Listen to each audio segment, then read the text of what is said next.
თანამედროვე სამყაროში დღევანდელ დღეს საკუთარი პროფესიის არჩევა დამეთანხმები რომ ურთულესია და საერთოდ ადამიანები ძალიან ადრეულ ასაკში ვირჩევთ საკუთარ პროფესიას. არ ვიცი ხანდახან ნანობთ კიდეც, ვიცვლით კიდეც, მაგრამ ბევრი ნიუანსები არსებობს. ამ თემაზე ვიწყებთ ჩვენს ძალიან საინტერესო სტუმართან ერთად საუბარს, მაგრამ ერთი კითხვა შენთან მაქვს დათო, აი 10 წლის წინ რომ მეთქვა შენთვის პროფესიის შერჩევა, დღეს იგივე აზრზე იქნებოდი? არა, მე მგონი. იმიტომ რომ იცვლება ყველაფერი ძალიან სწრაფად ვითარდება ქვეყანაში ყველაფერი და ამიტომ დავფიქრდება სამყაროში რა თქმა უნდა. ჩვენი გადაცემის სტუმარი უნდა წარმოგიდგინოთ კარიერული განვითარების სპეციალისტი და მენეჯმენტის ექსპერტი ბატონი დავით კენჭიაშვილი. დღემშვიდობისა ბატონ დათო, მოგესალმებით და მადლობა სტუდიაში მობრძანებისთვის. დავით კენჭაძე, გამოვასწორე შეცდომა. მოგესალმებით. მადლობა მოწვევისთვის და გილოცავთ ახალ სტუდიას ძალიან მომეწონა. კი, სტუდიას გარ შენობას. მიყვარს ხოლმე სტუმარი მოდი ჩვენთან და ყველა აფასებს და აღთოვანებულები არიან ლამაზი შენობით. ძალიან კარგი. ბატონ დავით, დავიწყოთ. დღევანდელი შრომის ბაზარს რო გადავხედოთ. რომელ სფეროშია ყველაზე დიდი მოთხოვნა? თუნდაც საქართველოში არსებობს სოფლიო. მაგაზე არსებობს ერთი პასუხი, რომელიც წლების განმავლობაში ყოველთვის იყო და იქნება კიდევაც, ეს არის გაყიდვების სფერო. ყოველთვის. რატო? ჩდება შეკითხვა. იმიტომ ჩდება, რომ ძირითადი დამსაქმებელი არის ბიზნესი. ბიზნესი ძირითადად ფიქრობს შემოსავალზე. აქედან გამომდინარე, რაზეც ფიქრობენ, იქ ცდილობენ ყველაზე მეტად რომ განვითარდნენ რა. და არც ერთი ბიზნესი არასდროს არ ეტყვის უარს დამატებით გაყიდვაზე, ამიტომ მთელი ინვესტიცია ძალისხმევას და ახალ სამუშაო ადგილებს ცდილობს ხოლმე რომ განავითაროს ეს ყველაფერი სწორედ გაყიდვების მიმართულებით. ამიტომ არის ყოველთვის ყველაზე მეტი ვაკანსია ამ მიმართულებით საერთოდ. ხო, მაგრამ პროდუქცია ხო სჭირდება ის ადამიანი, ის რესურსი, ვინ შექმნის ამ პროდუქტს საწყის ეტაპზე, რაც მერე გაიყიდება. კი, უბრალოდ რაოდენობრივად არის განსხვავებული ყველაფერი. ანუ გაყიდვებს მეტი. ადამიანი, ნახეთ, ერთი ადამიანი ქმნის პირობითად, ის ერთი პატარა ჯგუფი აწარმოებს, მაგრამ ეს რო გაყიდო, იმდენ ადამიანს უნდა ელაპარაკო, იმდენ კომპანიას უნდა ელაპარაკო, რესურსულად ბევრი არის. თან ეს არ არის პროფესია, საქმიანობა, რომელიც მარტივად ჩანაცვლებადი არის ხელოვნური ინტელექტით. ნუ რატო? იმიტომ რომ ადამიანები სოციალური არსებები ვართ და გვიყვარს ერთმანეთთან საუბარი. აი პანდემიამაც ხო ჩვენა რომ რამდენად მძიმედ ვიყავით, როდესაც არ ქონდა ამის საშუალება. ეს არის ამის მტკიცებულება, რომ ვერანაირი ხელოვნური ინტელექტის განვითარება ამას ვერ მოსპობს. ანუ ეს ადგილი გარანტირებული გვაქვს, ესე ვთქვათ რა. და ნუ პლუს მოთხოვნა საკმაოდ მაღალი არის და თვითონ გაყიდვების სფერო გამომდინარეობს მენეჯმენტიდან და ნუ ზოგადად ბიზნეს ადმინისტრირებისგან. უბრალოდ ეს არის სფერო, რომელიც შედარებით სწრაფად სწავლადი არის ვიდრე პირობითად სხვა სფეროები თუნდაც მენეჯმენტში, იმიტომ რომ იქ უფრო დიდი ხანი გჭირდება რომ რაღაცები ისწავლო, ესე ვთქვათ. აი ჩვენ ძალიან ბევრს ფიქრობთ, დავობთ, მშობლები, შვილებთან, შვილები, მშობლებთან არის ის პროფესიები, რომლებიც შენ არ ჩუნდება და აი თქვათ 15-20 წლის შემდეგ, 30 წლის შემდეგ ეს პროფესია იგივენაირად აქტუალური იქნება. ჩემს მოსაზრებას ამ თემასთან დაკავშირებით, იმიტომ რომ მე ვარ დასაქმების კომპანიის ხელმძღვანელი, ჩვენ მე-4 წელია ვაკეთებთ ამ საქმეს და ახლობთ 9000 ადამიანამდე არის, ვისაც დავეხმარეთ უკეთეს სამსახურის მოძიებაში. და საკმაოდ კარგად ვაკვირდებით ამ ყველაფერს, ესე ვთქვათ, მე თვითონ ძალიან აქტიურად ვიყენებ თუნდაც ხელოვნური ინტელექტის შესაძლებლობებს და ვხედავ ტენდენციებს და აქედან გამომდინარე ძალიან მარტივად შემიძლია თქვა რა იქნება მომავალში. ანუ არ შეეხება სამედიცინო სფეროს, ოღონდ არა ანალიზის დონეზე. ანუ ანალიზის დონეზე ხელოვნური ინტელექტი უფრო უკეთესად გააკეთებს ანალიზს, ვიდრე ადამიანი და ადამიანის შეცდომის ფაქტორი ფაქტიურად გამორიცხული იქნება, იმიტომ რომ ძალიან დიდ მონაცემთა ბაზაზე დაფუძნებით იღებს მაგ გადაწყვეტილებას. არაფერი არ ელის, ანუ არავითარი საშიშროება არ იქნება ადვოკატურასთან და სასამართლო თემასთან, იმიტომ რომ ესეც რაღაც ისეთი გარანტირებული არის და მან არავინ არ შეუშვებს, ასე ვთქვათ, ხელოვნურ ინტელექტს, მან ეს ადამიანური თემა არის. მესამე სფერო რაც არის, მესამე სფერო ეს არის ფიზიკური საქმე, იმიტომ რომ ფიზიკურ საქმეს კი შეიძლება შეიცვალოს, მაგრამ ძალიან ბევრი წლის მერე, როდესაც რობოტექნიკა შეცვლის რაღაცებს, მაგრამ რობოტექნიკა იმდენად ძვირია, რომ ჯერჯერობით ძალიან ადრეა ამ ყველაფერზე საუბარი რა.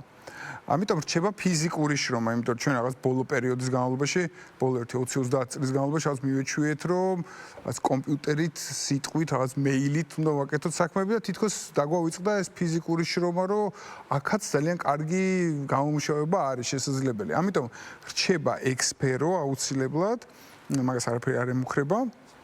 და შემოსავლების ანუ ხშირად ჩვენ რომ მოგმართავენ ძალიან ბევრ კომპანიას უჭირს ეს სწორედ იმ ადამიანების მოძებნა რომლებიც ფიზიკურად მუშაობენ და მოთხოვნა მაინც მაღალი არის და ანაზღაურება საკმაოდ კარგი აქვთ რა ну რა თქმა უნდა გააჩნია პროფესიას რომელზე არის საქმიანობას უბრალოდ შემდეგი სფერო რა არის რა შემდეგი სფერო არის ვიწრო სპეციალობები ესე ვთქვათ რა ანუ ვიწრო სპეციალობებში მე გულისხმობ გეოლოგი ხო ანუ აი ვიწრო პროფესიები რომლებიც არ არის ძალიან მასიური რა ხო მაგალითად ჩვენ ქართულ ბაზარზე საუბრობთ ზოგადად მსოფლიო ერთ იგივე ტენდენცია არის რა ანუ არა ძალიან მოთხოვნადი მაგრამ ვიწრო ისინი ხვდებით ანუ ხა ნუ შეიძლება სახეობობა არ იყოს მსოფლიოს მასშტაბით ვიწრო მაგრამ ჩვენი ბაზრის მოთხოვნიდან გამომდინარე მაინც ვიწრო პროფესიად ითვლება რა იგივე ჟურნალისტიკაც იმიტომ რომ ბევრი მედია და ბევრი ის არ გვაქვს ხო ამიტომ ეს რჩება ეს ვიწრო მიმართულებები და დანარჩენი რაც არის რა დანარჩენი ნახეთ რა ხდება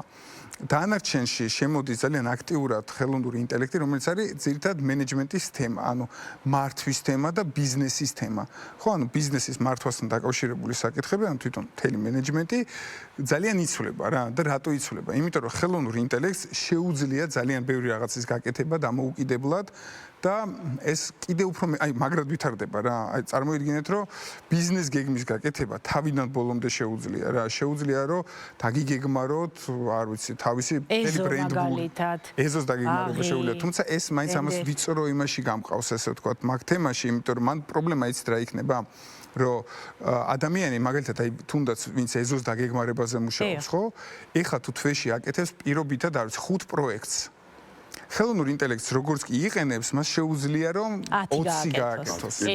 ანუ უფრო მარტივდება მისთვის სამუშაო პროცესი. სად არის პრობლემა? პრობლემა არის, როდესაც ახალი მოთამაშე, ესე ვთქვათ, ბაზარზე შემოვა ახალგაზრდა ადამიანი, იმას გაუჭირდება ამ სამსახურის მოძიება, იმიტომ რომ ესენ ვინც არიან უკვე ამ კონკრეტულ მომენტში და უკვე წარმატებულები არიან, იმათ ბევრად მეტის გაკეთება შეუძლიათ. ხო და მაშინ არ არის საჭირო რომ მაშინ უნდა მოთხოვნა გაჩნდეს ბაზარზე უფრო მეტი რომ უფრო მეტ ადამიანს მოუნდეს ამ ეზოს გაკეთება რა. თუ ესე არ იქნება ის ადამიანი ძალიან გაუჭირდება სამსახურის პოვნა ხვდებით ხო ანუ აქ მანდარი ეგ პრობლემა ეხლა რაც შეეხება მენეჯმენტის თემას მენეჯმენტი იმდენად იცვლება რომ რჩება მთავარი თემა რა ანუ ორი რაღაცა რჩება ერთი არის გაყიდვები და კომუნიკაცია და მოლაპარაკებები ანუ ეს ადამიანებს შორის თემები და დანარჩენი არის თავიდან ბოლომდე მენეჯმენტი ანუ აი მაგალითად თუ საჭირო იყო რომ ბუღალტერი ყოლოდა რომ რაღაცა ინფორმაცია დაავალებდი და აბა დამითვალე ეს როგორ იქნება რა.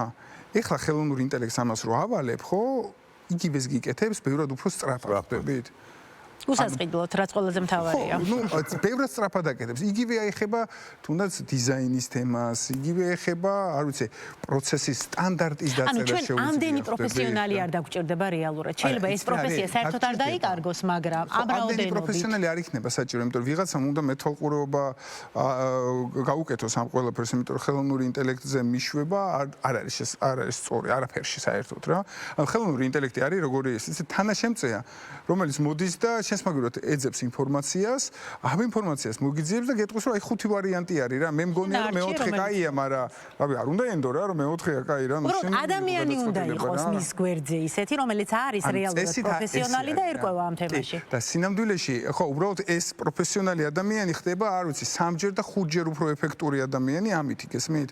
ხა მაგალითს გეტყვით რა, მე ანუ ჩემ მოსწავლეებთან მაქვს ერთ-ერთი მიმართულება, ეს არის სტარტაპების კეთება რა. ანუ სტარტაპის ბიზნეს გეგმის გასაკეთებლად პირობითად რომ დამიანგარიშებინა და გამიანალიზებინა თუ მჭირდებოდა არ ვიცი სიტყვაზე არ ვიცი 60 საათი ეხლა ამის გაკეთება შემიძლია სადღაც 15 საათში ხო ეს ხელოვნური ინტელექტის დახმარება კი იმიტომ რომ მე ვავალებ რომ ეს მომიძიე ეს ნახე ეს ადრე მჭირდებოდა რომ Google-ში მეძებნა და მე ნახა იქ რაღაცა წამეკითხა და ერთი რაც არის რომ Google-ი მე მგონი ნამდვილად ჩაანაცვლა ხელოვნურმა ინტელექტმა ხო ასეა და სადბოლოო ჯამში სადმედის იცით ანუ მიდის ერთი მიმართულებით რა რომ ჩვენ ეს ისე დაგვეხმარება რომ საბოლოო ჯამში ყველანი მივალთ იქამდე რომ გვექნება გადაწყვეტილებები მისაღები ანუ ხვდებით თელ ცხოვრებაში ესე იქნება მართვაში იქნება ანუ ნებისმიერ ბიზნესში რა და ნუ ბიზნესი ხო ხვდებით სამსახურების ალბათ არ ვიცი ზუსტი პროცენტი რომელი ამდენია 80-90% არის ალბათ ძალიან დასაქმების ხო ანუ თუნდაც სახელმწიფო სტრუქტურებში იქაც მენეჯმენტური გადაწყვეტილებებია სულ მისაღები ხო და სად მივდივართ რა რომ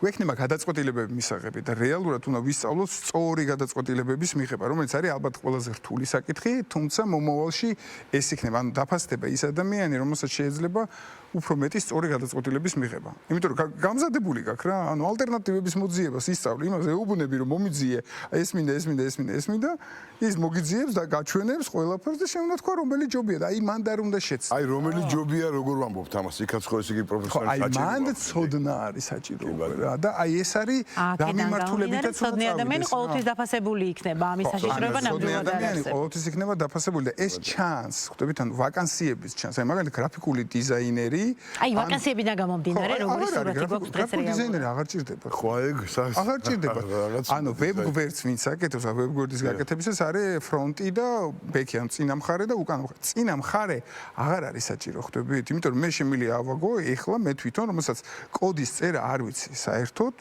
პროგრამული თვალსაზრისით მაგრამ შემიძლია წმინდა დიზაინით გავაკეთო ზუსტად ისეთი რაღაცა რაც მე მინდა და თან გავაკეთო ძალიან მალე აი პროგრამირებასთან დაკავშირებით ასეთი ბუმი რომ არის ატეხილი და ყველა ბავშვს რომ ეს თემა სურს, იმიტომ რომ ამაში დიდი კაპიტალი არის ჩადებული და აი თქვენი მოსაზრება როგორია? ხვალინდელი დღე როგორია? აკადემიაში ჩვენ გქონდა ეგ მიმართულებები და მე შემომჩნიათ რომ მოთხოვნა ნელ-ნელა შემცირდა რა და შემცირდება კიდევაც, იმიტომ რომ კიდევ ერთხელ ვიძახი, მე არა ვარ პროგრამისტი, მაგრამ ხელოვნური ინტელექტის საშუალებით, ну, სადღაც 80%-იანი სიზუსტით შემიძლია დღეს გავაკეთო ეს ყველაფერი. ხვდებით და ერთ-ორ მოდელს გამოუშვებენ ახალს და მე იქნება, ну, შეიძლება 100%-ით არა, მაგრამ, ну, ბევრს შევძებ. ხა მე არ ვიძახი, რომ IT-ში ეს პრობლემა იქნება. არა, IT-ში უფრო მეტად დაფასდებიან პროფესიონალები, სრული პროფესიონალები და განსაკუთრებით, რომლებიც უსაფრთხოების ნაწილში არიან ძლიერები, ხვდებით?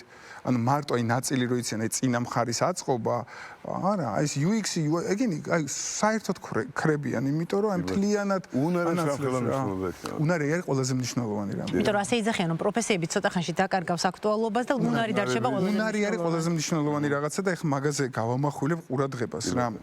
მე ყავს მოზარდები, რომელთაც ვასწავლი ლიდერობას და მენეჯმენტს 14-დან 17 წლამდე ადამიანები და აი მანდ ჩანს პირდაპირ შემიძლია გითხრათ, აი დღევანდელი იმ მომენტში, დღევანდელი გადმოსახედიდან ვინ მიაღწევს წარმატებას მომავალში. იმიტომ რომ ეთყობა წმინდა უნარებიდან გამომდინარე. აი ვინც არის წარმატებული ადამიანები რა, რო წარმოვიდგინოთ სოფლიოს მასშტაბით. ყველა არის წარმატებული ერთი მთავარი იმითი, რომ უნარჩვევები აქვს ძლიერი.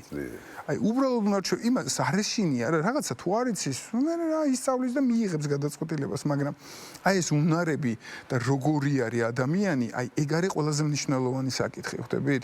და ამას უნდა მივაქციოთ ყურადღება და განსაკუთრებით მშობლებმა უნდა მიაქციონ ყურადღება, რომ უნარჩვევები განავითარონ, იმიტომ რომ ძალიან ბევრს აქვს პრობლემა რა. გვასწავლეთ როგორ ხდება ამ უნარჩვევების განვითარება და როგორ შეიძლება ადამიანს, აი მოზარდს, თქვენ როგორც ახსენეთ, ასწავლო, რომ ის იყოს ლიდერის თვისებებით დაჯილდოვებული. იცი რა არის ხა მოდი მარტოდ ლიდერის თვისებები რა არის რა, ანუ ლიდერის თვისებები, სემრეში ლიდერის თვისებები არ არის რაღაცა ისეთი განსაკუთრებული. ეს თვითნაბადია თუ ისწავლება? კარგი ადამიანი ხარ რა, ანუ ლიდერი ნიშნავს რომ კარგი ადამიანი ხარ, იმიტომ რომ შენთვის ლიდერი რატო არის ის ადამიანი? იმიტომ რომ გინდა იმასთან ერთად ყოფნა, იმასთან ერთად მუშაობა, იმიტომ რომ კაი ადამიანია რა. მეტი არაფერი არ არის ლიდერობა. იმიტომ რომ ლიდერობა არ არის რომ ვიღაცას დაავალო და ის არა, იმ ადამიანს უნდა შენთან ერთად. მოყარა ხო უნდა იყო როგორც წესი. რა თქმა უნდა, და ხა რა თვისებები არის რა, რომ უნდა კარგად შეგეძლოს, ასე ვთქვათ, ადამიანებთან ურთიერთობა უნდა შეგეძლოს, ხო, აყოლიება უნდა შეგეძლოს, დამოტივირება უნდა შეგეძლოს, მხარდაჭერა უნდა შეგეძლოს. ანუ სინამდვილეში რომ გავაგრძელო ხა მასაუბარ ძალიან ბევრი რამე არის და უბრალოდ კარგი ადამიანის თვისებები არის რა, რომ არ ეზარება, პასუხისგებელი არის, თავის სიტყვას რო იძახის, იმას ასრულებს, დროში ყოველთვის ეფექტური არის და ანაწილებს არაფერი ისეთი რა. ხვდებით და ეხა მაგაზე თქმა იმის მაგას ხშირად იძახიან რომ სწავლებადია თუ არა აქ არ არის საუბარი სახელმწიფო ლიდერზე მაინც და მაინც ანუ ლიდერი შეიძლება იყოს აბსოლუტურად ნებისმიერი ადამიანი რომელსაც აქვს კარგი თვისებები ხვდები და რა უნდა გააკეთოს მშობელმა ეს არის სწორედ ძალიან საინტერესო რაღაცა არის და მე ჩემ შვილებზე ამ მეთოდს ესე ვთქვათ ტესტავ აღარ ტესტავ უბრალოდ გავტესტე რა ესე ვთქვათ და ძალიან კარგად კაი შედეგი გამომივიდა რა სინამდვილეში რა თვალსაზრისით იცით რომ დავიწყე ძალიან ადრე რაღაცეებზე საუბარი რა. ანუ სადღაც 6 წლიდან საუბრობდი ისე როგორც დიდ ადამიანთან, ხვდებით? ანუ აბსოლუტურად აი არაფერს არ უმალავდი, რომ ეს რატო არ შეიძლება, ეს რატო შეიძლება, ეს რატო არის კარგი. იმიტომ რომ მიდგომა არის საბოლოო ჯამში როგორ იცი, თუ კარგი ხელმძღვანელი ხარ, ხო? როგორ მოიქცევი შენ თანამშრომელს, ხო? აი ახალი თანამშრომელი მოვიდა, ახალგაზრდა ადამიანი. ხო აუხსნი და ელაპარაკების და რატომაც ჩვენ უშვებთ შეცდომას, რომ ჩვენ შვილებს ესე არ ვასწავლით.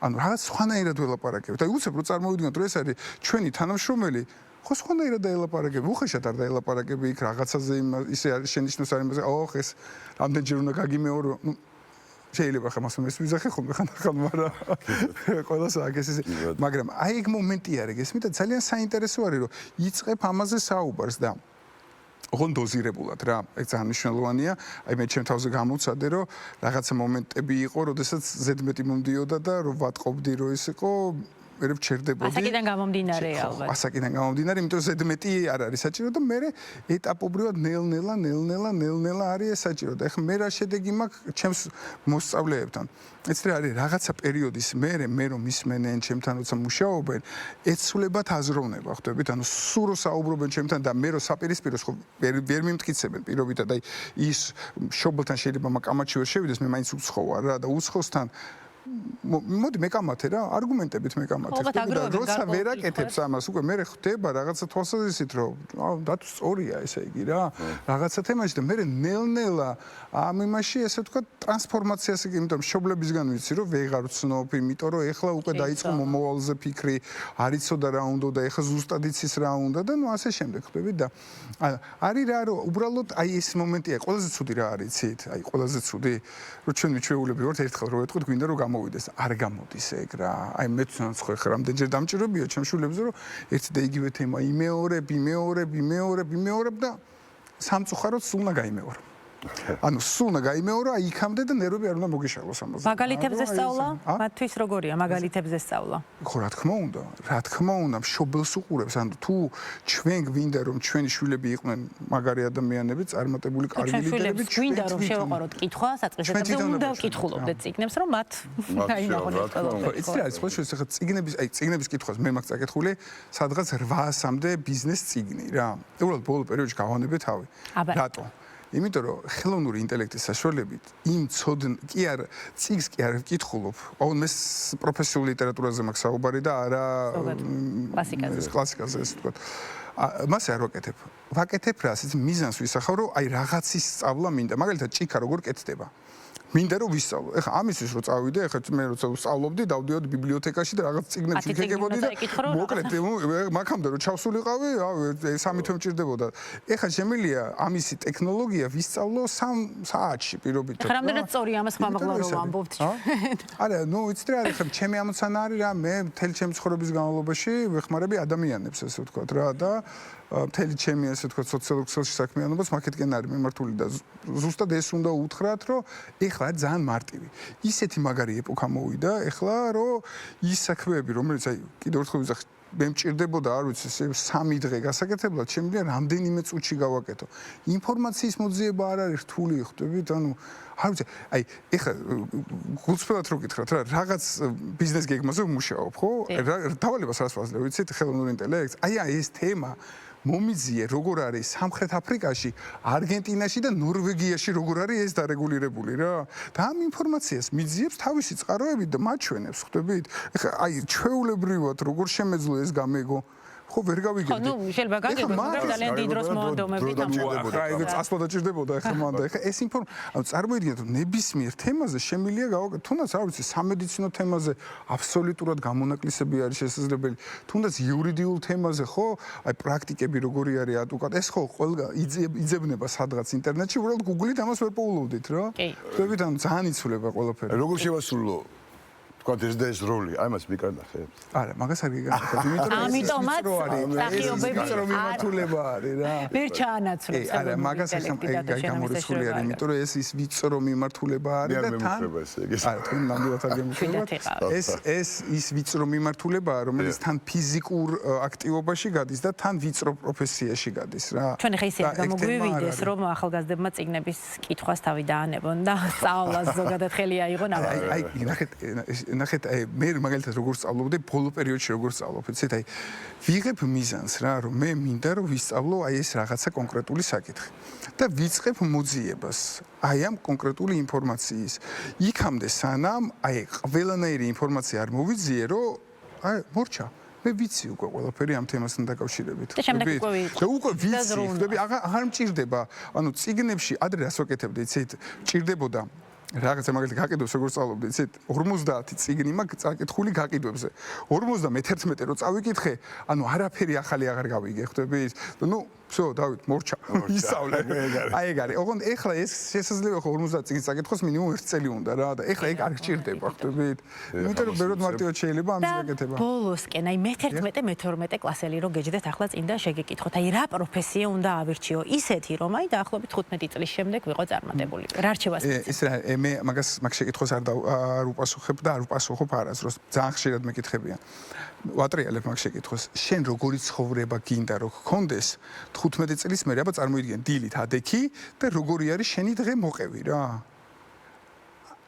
ჯერ პასუხი არ გაუწია არავის თავიდან ბოლომდე ამაზე რა რომ როგორი არის ის და მე აი მე მიდის ჩაკითხვა მიდის და მე როგორი არის აბა რას აკეთებ სამსახურში მივდივარ მე ვფიქრობ მინდა სამსახურში არ მინდა სამსახურში მის და მე სად მიდის იცი რომ ძალიან ბევრი იძახის საუბარში მიდიან რომ არა მე მინდა რომ ჩემი საკუთარი ბიზნესი მქონდეს გავიგე მორჩა უკვე აგერჩევია პროფესია, ანუ მიხდი რაც გინდა. თუ ეგ გინდა, ეგ არის. თუ შენ გინდა რომ იყოს, არ ვიცი, საქართველოში ტოპ 1 მსახიობი და მთელი დღე ამით იყოს, კი, ერთმა მიპასუხა რომ მე მინდა რომ დილიდან გავბოდე სასამართლოში და ვიღაც ადამიანებს რომელსაც უჭირს ისინი დავიცვა და აი ეგეთი დღე მინდა და იქ რაღაც ყავა წავიღო და მაგერჩევია.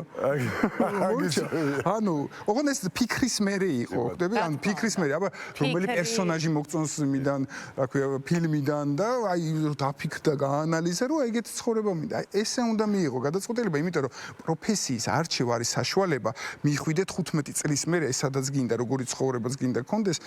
ეს არის გზა მისასვლელი და არა საბოლოო შედეგი. ჩვენ სამწუხაროდ საბოლოო შედეგად უყურებთ მაგას. კი ბატონო, ეს გზაც იავარდებით უნდა იყოს მოხენილი და საინტერესოდ უნდა გავიაროთ. ძალიან დიდი მადლობა წარმოგიდგენთ ჩვენს მაყურებელს და დავემშვიდობოთ ამით. ბედნიერ დღეს გისურვებთ. ნახვამდის. მომავალ შეხვედრამდე. ნახვამდის.